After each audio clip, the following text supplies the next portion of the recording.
Hi, everybody. Welcome back to another week of A Father's Love Healing Through Heartache. I'm Dan, and here with my friend Chris. We're just two regular dads who, within the last few years, have lost a son. Chris lost his son Mason at 7 years old, and I lost my son Jameson at 9 years old. And we do this show each week just so that we can talk to each other about our grief and our lives and how we're taking one step at a time trying to move forward. And we're hoping along the way that we can connect with some other people who are walking that road of grief, whether it's a parent or anybody who's experienced loss. So we thank you for tuning in and listening. We know that your time is valuable. And we want to, as always, thank WMQL Radio in Brevard, who is airing our show every week for us as well and helping us get our voice out there. And with that, Chris, it's good to see you, my friend. As always, my friend, how are you? I'm doing okay. So, Yep, definitely. we're going to spend one more week here talking about mental health. Mental health is a very serious issue, as I think probably everybody in the world knows by this point. And we've spent the last couple weeks discussing the mental health issues that we've been having. First, with the time right around Mason and Jameson getting sick and the days that they went to heaven. And last week we discussed the week leading up to the funeral and that time right around the funeral and how we were doing with that. And today we're going to try to focus on the time around work and when we went back to work and the time leading up to that, how we made the decision of when we went back to work, if we even had a choice, things like that. So, Chris, I'll throw it out to you. Tell us about your work when you, after you had the funeral, how much of a choice did you have about how long you took off to just get your mind ready, and how do you make that decision to go back?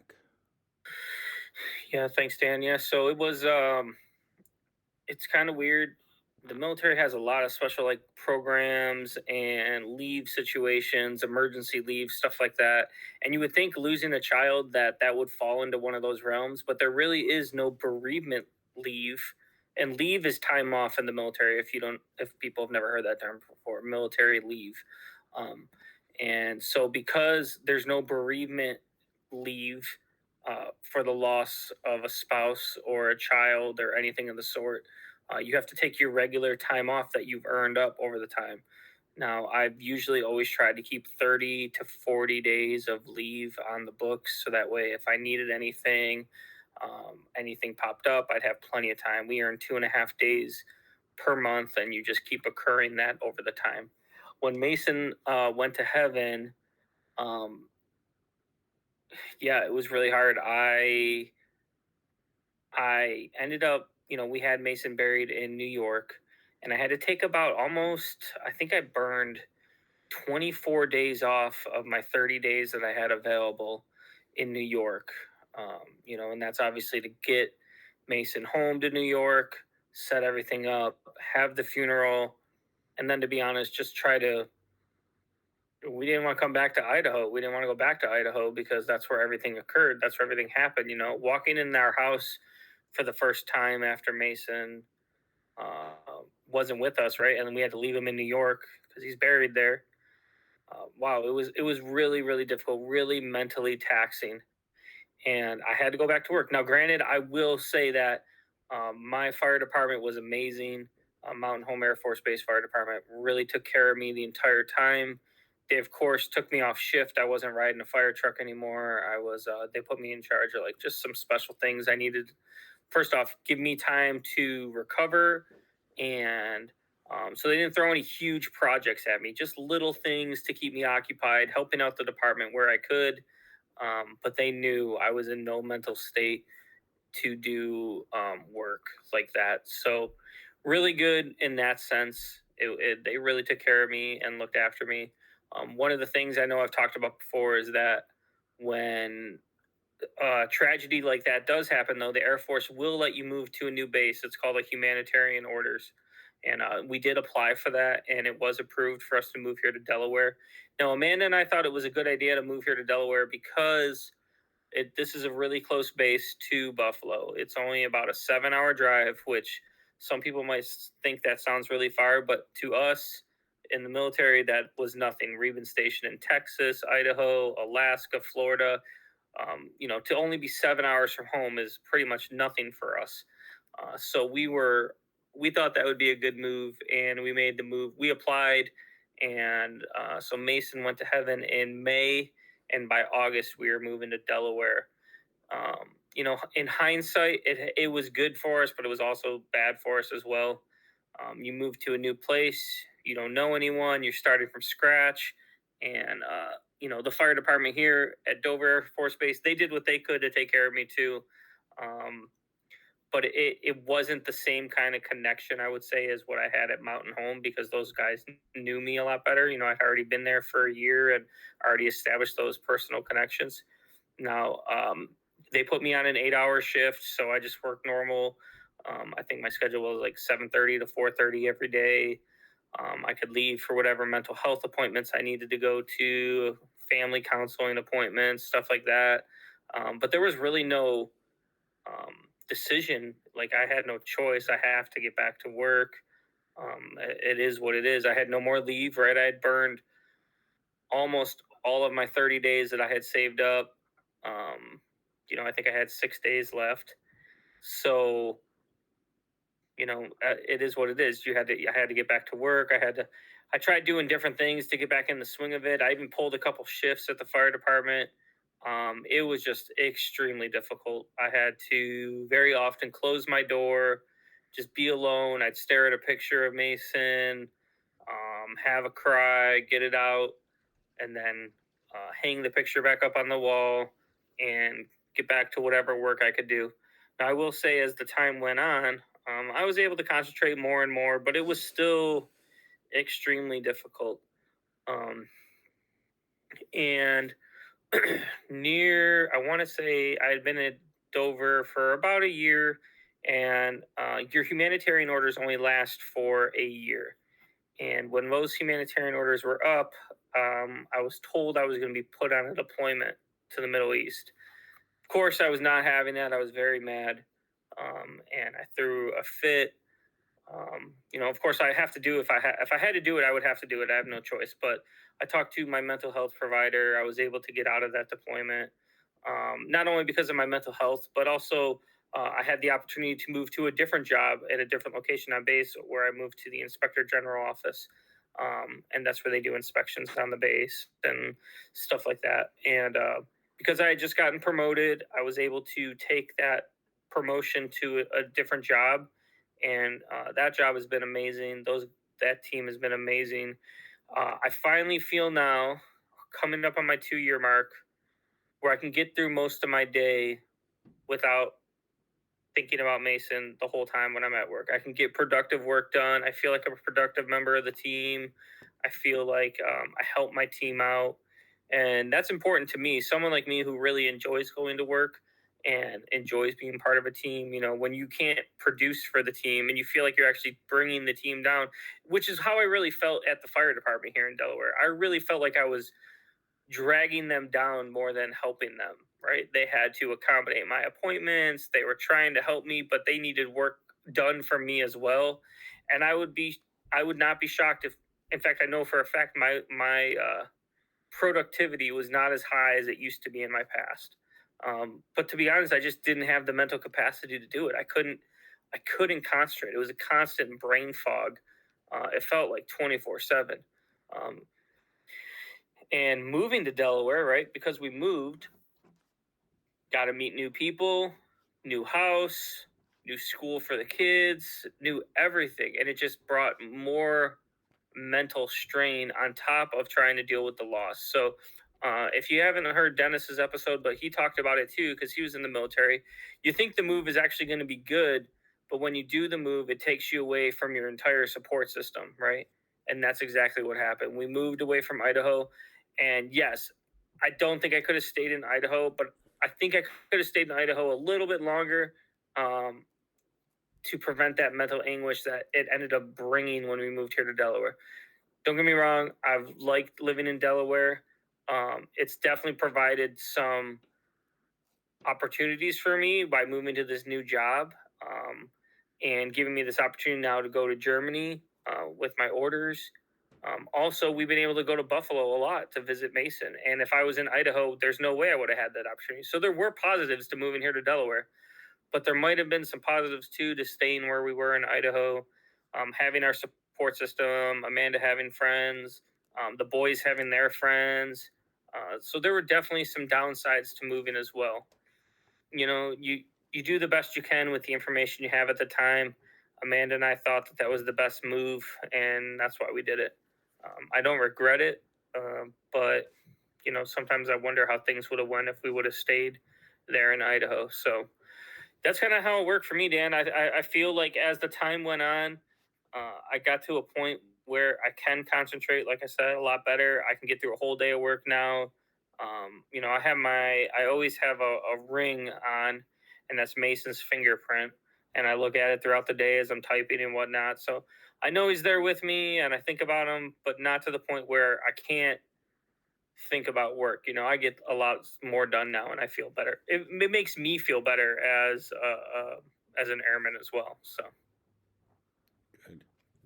Yeah, I think I was similar in the sense that, I mean, I think probably everybody's similar, that you have days or you don't, and when they run out, they run out. I was very fortunate that in my 20 years of teaching, I've accrued an obscene number of days off because I never took sick days, and so I had plenty in the bank where I could have taken the rest of the year off without any issue. We were fortunate with Erica. She had almost no days because she had to take maternity leave for both the boys, but or just Jameson actually, because Reese was she was staying at home then. But she used up her leave days for maternity, and then she was staying at home with the boys, so she just never accrued very many. But fortunately, in the state of North Carolina, at least, teachers can gift days to other people in emergencies. So we were able to. I think Erica was gifted 100 some days off. I think it may have been like 150 sick days that people, and I think it was all in our county. Just people were given 3, 4, 5 days each, so she didn't have to worry about that, and that was amazing. We're very fortunate and very thankful that our school system and our state allows the transfer of the days, and for all the people that gifted them, because Erica was not anywhere close to ready to come back anytime soon. I think I took about a month, if I remember right, and then it was just the point of, again, do I sit home and feel this way, or do I go to work and feel probably the same way? Erica was, it wasn't going to affect her any, whether I was there or not. Reese was already going back to school right away, so we could keep his life kind of normal.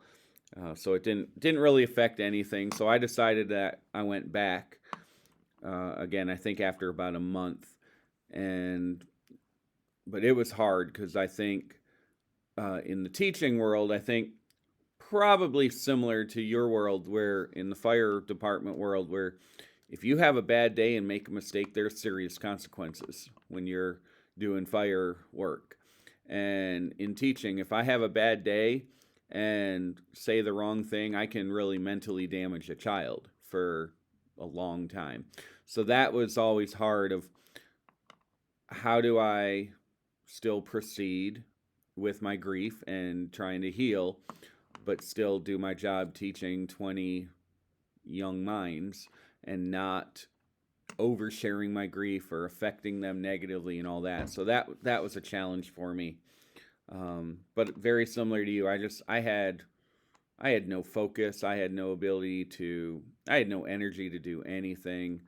I was there physically, so I didn't use up another day. And I mean, really, that's all I can say. I just plowed ahead every day.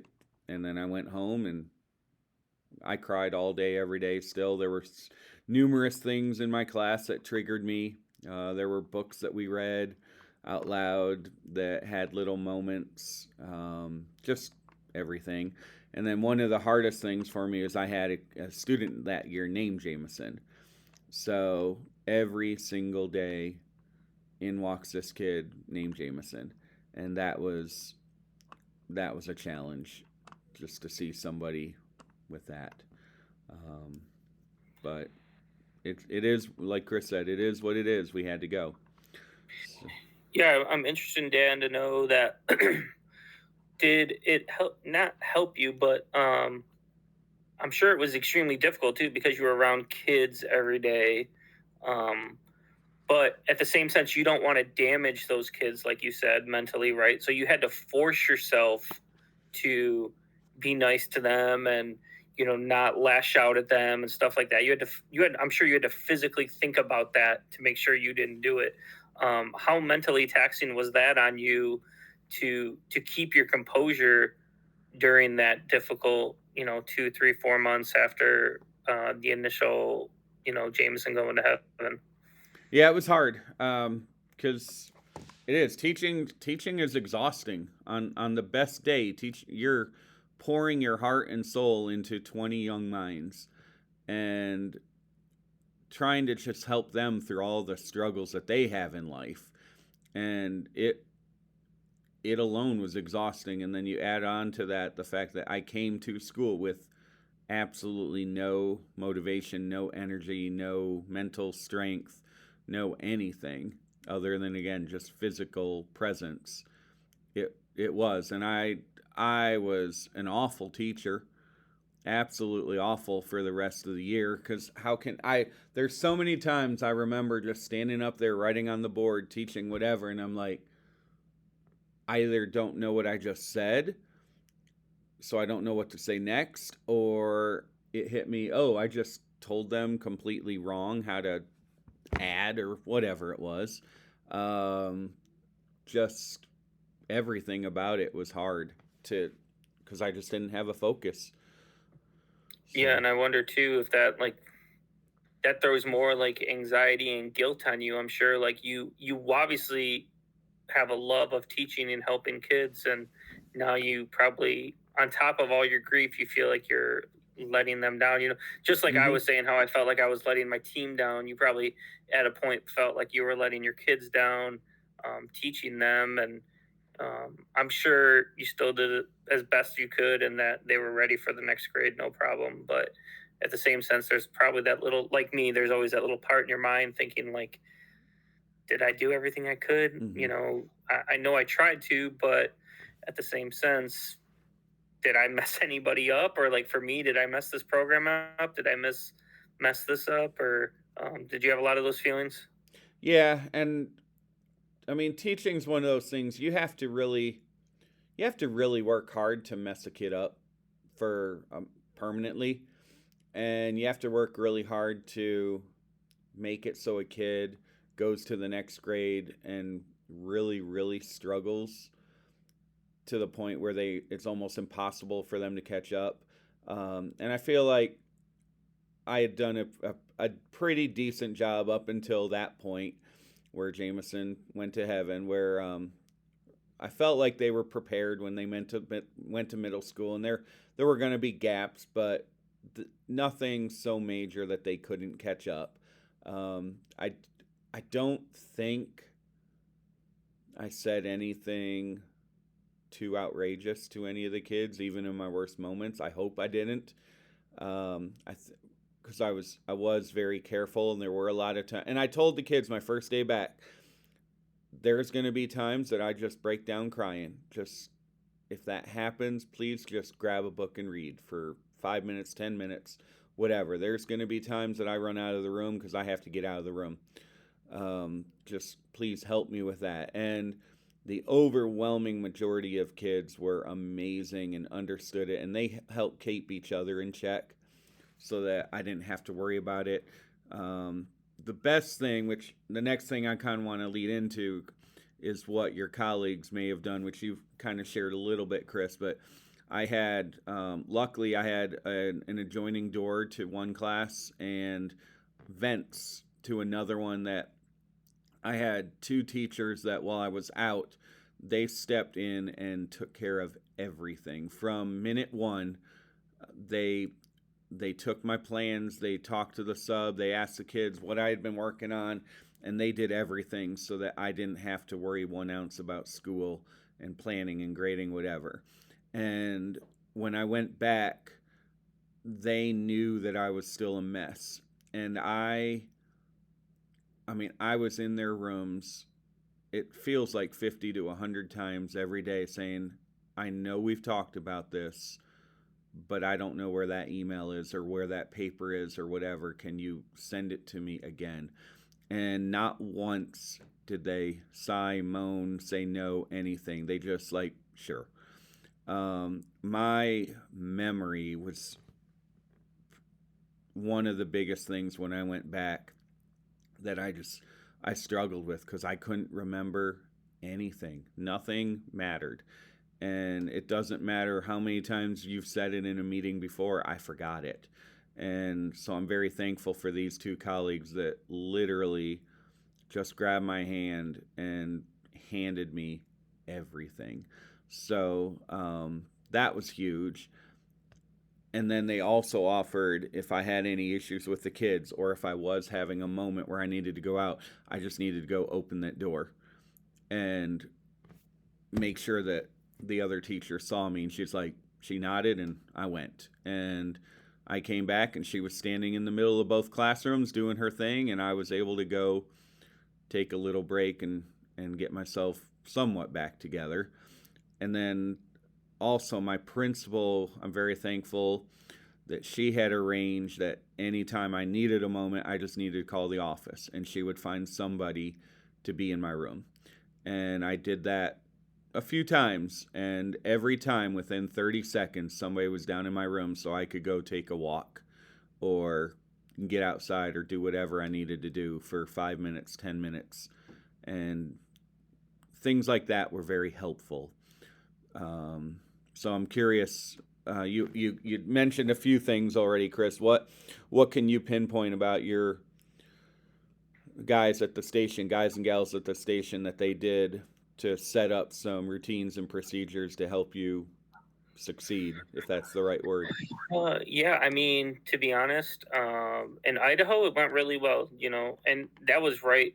So when Mason went to heaven in May, I think I went back to work, probably the first or second week of June, and I was there until mid August. So about 2 full months with them after Mason passed. And to be honest, they just left me alone and they just threw me some little projects, nothing major, very easy things that, were not mentally taxing, that I could knock out and help out. And everyone just checked on me all the time. Now, this is where the difficult part came in when I moved to the new department. Um, we're no stranger to moving in the military. This is my eighth base now. Every time you move, there's like a learning curve, right? You're meeting new people, and I got thrown into a couple jobs that I had never done before for the fire department.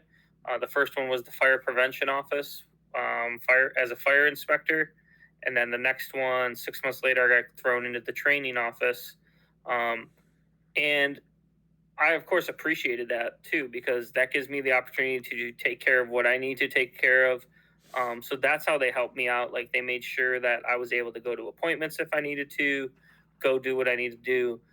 But the same sense, it's difficult, and this is no one's fault really. This isn't the fire department's fault. Is probably more my own fault that I was prepared for those positions, but I had never pulled them before. So it's a learning curve, right? I had to learn some new jobs and some new things. And when you have a huge mental fog on yourself of grief, man, learning those jobs just took even longer and it was more difficult. Um, I would say 99% of the people at my new department were amazing. My deputy chief was amazing. Everyone looked out for me. All my teammates. I just had a few issues with a couple people, probably personality differences more than anything, and the fog of grief just intensified it for me. So it made me a little um, anxious to go to work. If I'm honest, I had some issues going to work. I kept thinking I was having a heart attack for a couple months because I kept having extremely sharp pains in my chest. I didn't know what was going on because um, that had never happened to me before. Come to find out through going to my mental health doctor and stuff like that, that I was probably having some anxiety attacks, and I didn't even realize I was having these anxiety attacks. I thought it was something physical, but it was more mental and emotional. um, there's something about being a leader where it's preached to us in the military about that. And I was disappointed in some of my leadership that they tagged me for that deployment 1 year after Mason had went to heaven. I didn't think my family was mentally ready for me to leave them, and I clearly was not mentally ready to go. And it really, I think it hurt more than anything that I was looked at more as a number at that point than as a person. And I get that too. I understand it's everybody's got to do their part in their turn. But I'm no stranger to deployments or going wherever the Air Force needs me to go. And um, I know they had held off on 1 year so I could kind of recover a little bit, but it just wasn't enough and I wasn't ready. So that really kind of hurt me overall, if I'm honest. Um, that person's not in the military anymore, and that's fine. And it ultimately got as a plan, and it got me to this new job in the inspector general office where I love it. I've learned so much, met some amazing people, and I couldn't be happier with where I work right now. And it's given me the opportunity now to go to Germany, which I wouldn't have had otherwise. So um, God really works in mysterious ways in that sense, in my personal opinion. For me, um, it's all worked out in the end, but there were some waves, like we've talked a couple times, where I felt like I was drowning even more because of work and the mental strain that was placed on me on top of dealing with the loss, if that makes sense. Hmm. Yeah, you're saying a lot of things that I want the people listening to hear clearly, because for me they resonate as kind of the big ideas of, first of all, the fog. I'm still in a fog 3 years later.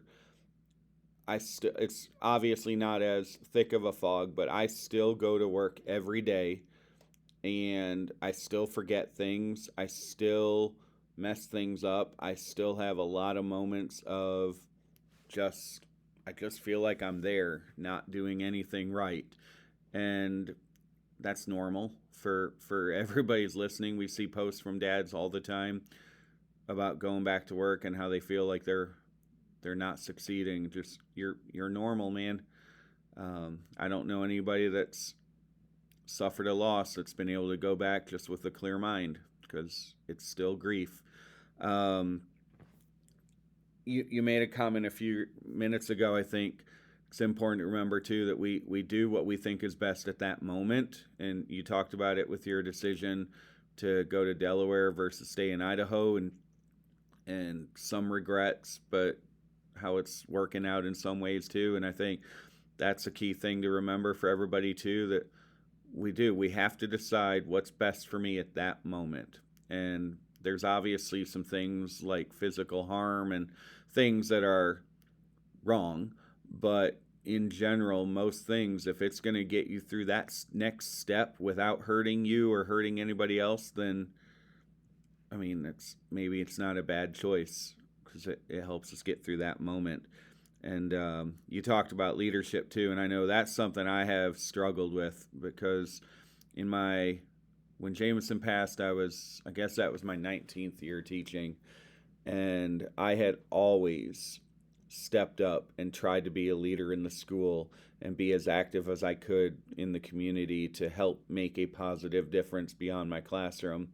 And from the moment I went back after Jameson went to heaven, I could care less about leadership. I'm leading my class, I'm leading my kids, and everything outside my doors. I'm sorry, somebody else is going to have to carry that because I busted myself for 19 years, and I need to be carried now. Yeah, no, I agree. That's literally I thought the exact same thing when that happened, you know. I thought, you know what? I've been doing this. I'm almost at my 20-year mark in the military. I've done literally everything they've told me to do. Yes, it's the military. I have to. But there's parts of me that did extra, like you said, that I didn't have to. I did it for the team. I did it for the Air Force. I did it for my fire department. And I was at that moment where I couldn't. I just couldn't. And I think it's important too when I talk leadership. Like, if you're listening to this, you might not be dealing with grief, but you could be leading someone that is going through grief, and you need to pay attention to that. How can you help them? How can you help them get through this? It's those little things that make a difference. Should my leader have put me on a deployment 1 year after? Probably not. Could he? Yeah. I mean, legally, yeah, he could. That he's looking out for the overall department. um, but me as a leader, if that was me and I was looking, I don't think I would have made that call. I would have been like, you know, this guy's not ready. Like, he's barely functioning at work. I'm not going to send him to the Middle East in a another location to deal with this and leave his family alone. So I guess that's my point too with leadership is, if you're a leader and someone in your team is going through grief, that's where the point where you have to lead. You have to step up. You have to find ways to help them, find ways for them to get through it. And it's not going to be a quick process. I'll tell you that. It could be a year or two. Um, but I promise you this as well. If you take care of them, they're going to be ever grateful and loyal to you for the rest of their lives for doing that. Because I know I am for my leaders that have looked out for me. Um, you know, I will do whatever I have to help them with whatever they need.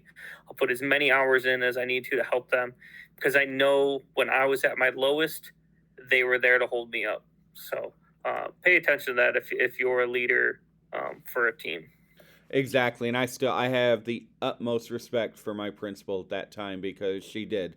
There's people who are leaders and there's people who are bosses, and my principal at that time was a leader, and I am so grateful because she put every single safety net she possibly could in place for me to make me as successful as I could be. Understanding too that I'm not the same, I'm not going to be the same teacher. So again, as long as I'm not hurting the kids, I'll she was going to help make sure that I got through everything alrighty. And yeah, she's a leader I will look up to for the rest of my life. And so yeah, if she's listening, thank you. You know, obviously know who you are. So, Chris, I'm curious. I want to hear more because you've talked about how you threw a fit being deployed to with the deployment orders for the Middle East, but now you are going to Germany and you're excited about that. So, talk about that whole mindset of when you're grieving and yeah, you're about to be ripped away from your family for I don't remember what you said if it was 6 months or 9 months or whatever, but It that would have been like 6 or 7 months, yeah, around okay. there. So that whole process and mind shift and what the difference is between the two and why you're excited about Yeah. going to Germany. So yeah, the deployment it's just like that. It sounds like it is. You know, I would have went to some country in the Middle East and I would have worked at a fire department there on a military base, and you know, my wife and kids would be here in Delaware alone, basically the whole 6 months. And the difference is with going to Germany is my family will be coming with me, and that'll be a 3 year tour. So that's really the biggest difference. Um, you know, and to be honest, it kind of gives us some hope, something to look forward to, a new beginning, a new start. You know, Delaware was a great place for us to heal, and I feel like Germany is going to be a good place for us to start living again, if that makes sense, right? We're kind of just going through the motions here in Delaware, and um, I'm ready to start living again and doing fun things again. And you know, we're doing the best we can here, but I think there's just so much more we could be doing. The deployment would have been just that. It would have added more mental hardship, more strain. My wife, who's still going through mental anguish, I would have left her alone now with the three boys, to do everything on her own. And don't get me wrong, if I have to deploy again, if I had to deploy right now, another year passed from when I was told I was going to deploy last time. Um, I feel like I'm in a better mindset mentally. If I had to go, I would go. It was just when they did it, a week after my humanitarian orders were up. Hey, you're going on a deployment, and the reason I was told is it's just your turn. It's your number is up, and I've been in the system long enough now to know that there's other ways for things to happen. It wasn't like a special position where it had to be me. It could have been anyone. There's other ways around it, and I think what hurt more was that they didn't even try for it. They just said, "Nope, you're going."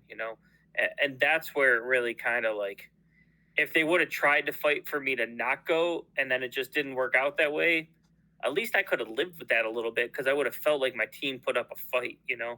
But I didn't get that sense. I just got the sense like, no, you're going on this whether you like it or not. And yeah, it just kind of rubbed me the wrong way. So um, again, I've been in the Air Force now almost 21 years.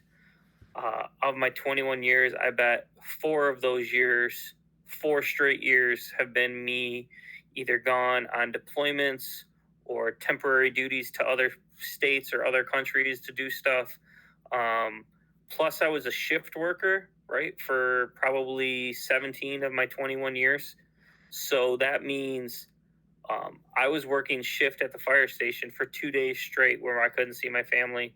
And then I would go home for 2 days. Well, those days that I'm home, life still goes on. So my kids are still at school. Everything's still going on as normal. So um, this is just a total guesstimate. I couldn't even tell you the real number, Dan, if I tried.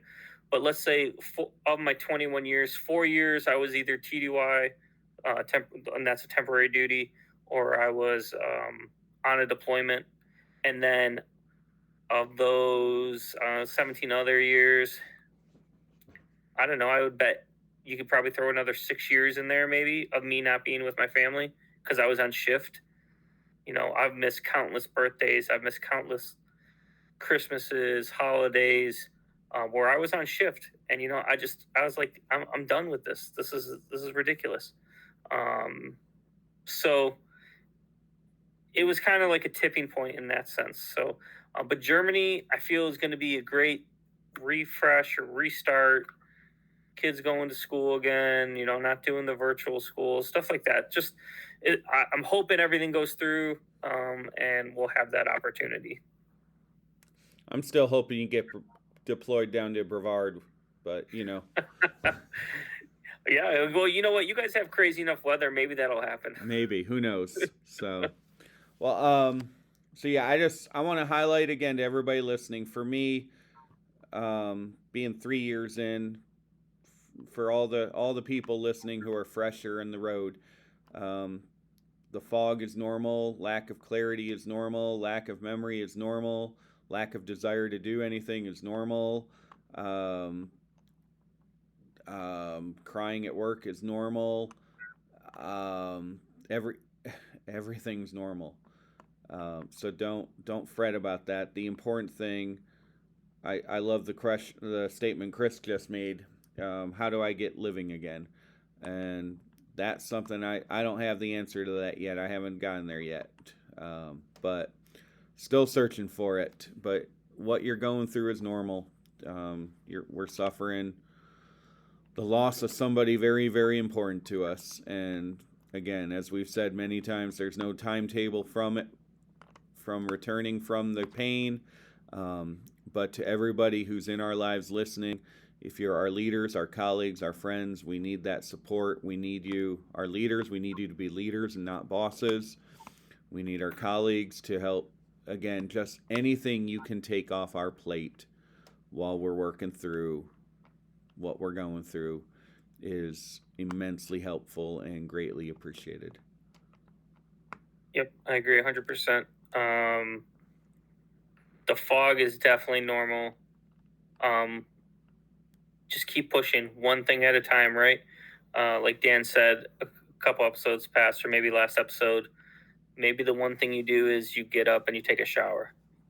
Maybe the next thing you do is you get through maybe an hour of work and you tell your boss, I got to go. And then maybe it's a half a day. And then maybe you almost make it to the first full day. and you just keep building on it, building blocks and building blocks, and eventually you'll get to the point where it's not going to be as heavy a fog. Instead of it being, just a quarter mile visibility, it's a half a mile, and then a full. So we'll get there, and we'll do that, and you'll be able to make it through. Yep. Sounds good, bud. And I love seeing my buddy pop in there. For those of you listening on the radio, you can't see it, but there's why we need to get living again, because we have other kids that we still love and they need us, and we have spouses that need us, and we have people in our lives that need us, right? 100%. That's why we keep pushing. All right. Anything else, Chris? No. All right. Thanks, everyone, very much for coming on and listening, and we're here to help out however we can, so let us know if we can help you. Yep. So yeah, as always, guys, mental health is real, and if there's anything we can do to help you, please reach out to Chris or me. Chris at milesformasonmemorial.com. That didn't sound right. That was right. That is right. Yep. All right. Or via Miles for Mason at Facebook, info@jamesonsjoy.org, or Jameson's Joy on Facebook, or all social medias. And thank you to WMQL Radio for broadcasting our show and giving us a voice. And please, if you need help, talk to somebody. Just reach out to somebody that you can trust to get it. I'm going to share something. I shared it this morning on my Facebook page, but I encourage everybody struggling with mental health to go listen to it. It's a video of a Ohio State football player who, obviously, he was a starting O-lineman, I think, and he walked away because of his mental health. And the message he shared was absolutely incredible for everybody going through any kind of mental health issue. So I encourage you all to go to Jameson's Joy on Facebook and look at that video, or Google. He was on the Today Show. Google it, because his message is absolutely amazing, and I think you need to hear it. So, but thank you all for listening, and with that, we will wrap up this episode of A Father's Love, Healing Through Heartache.